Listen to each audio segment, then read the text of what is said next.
د حکومت لخوا د وړو وړیا ویش سره یو شمېر سماجي ستونزې رامنځته شوي دي چې په دې کې د درغلو د وړو غلا کېدو او د انتظامي د بدنظمۍ ستونزې شاملې دي. د وړو ترلاسه کوونکي نارینه او زنانه د مخالفلوي شمېر کې په بېلابېلو ویش پاینټونو باندې لیدل کېږي.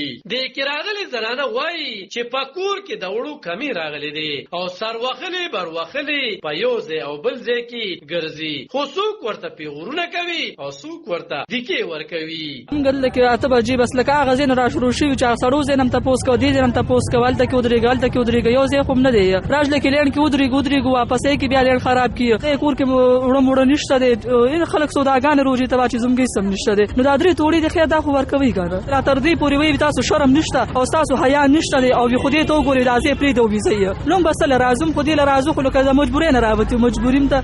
آفتاب نوم مې دی او د اسلم ډیری نه راغلی یم او دلته چې کوم دی یو شپه ما دلته کې هم کو بیا موړه ماته میلونه شو، نن بیا راغلی یم. دا دی نن دغه حال دی، بیا راته وړه نه دي میلونه. درېیمه څلورمه ورځ دی چې همدې وړو پسې ذلیله یو. چېرته موږ ته په سړیتوب خپل نمبر کې هم ولاړو، هغې نه هم بې نمبري شي. شپه هم لاړه، ورځ هم لاړه، بیا هغه بله ورځ هم لاړه. نو زموږ کوم حالت دی، کله هم هغه سر ته کله دې سر. دې کې ځینې تنان وایي چې دوی د بېنظیر انکم سپورټ پروګرام نه ګټه ترلاسه کوونکي دي، خو وړه نه دي ترلاسه کړې، خو په شناختی کارډونو یې وړه وتې دي. بارا د مومندی ګنسه یم تحصیل لګړو هواره ګوربز زما وړت چې وختلی دي نن اومه ورځ ده زه رالم په اومه ورځ پس بېدارې ویللي چې ستا وړه چې وختلی دي په دغه ځای کې ما بیا چک کړلو چې چک مې کړلو اوس راته څوک وایي ډي سي دفتر له لاړ شه، څوک راته وایي دلته لاړ شه. ما ته پته نه لګېږي چې زه هلته لاړ شم که دلته لاړ شم. زما د وړو معلومات راله وکړئ ای حکومته.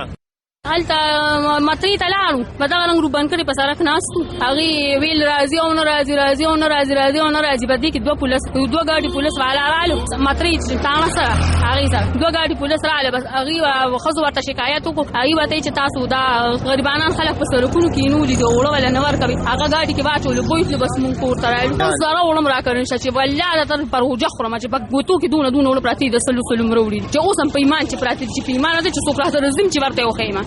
کو یو خوا عام ولس د انتظامي ناقصه کارکردګي بلی، خو بل خوا عام ولس وایي چې د کمو تنانو نه په الغاو تلغاو کې کارډونه روک شوي وي او یا یې وړه ویستې شوي وي، نو باید چې په دې کې د تحقیقات وکړي شي. عالم خان شیرپو، نلمر نیوز 400. د حکومت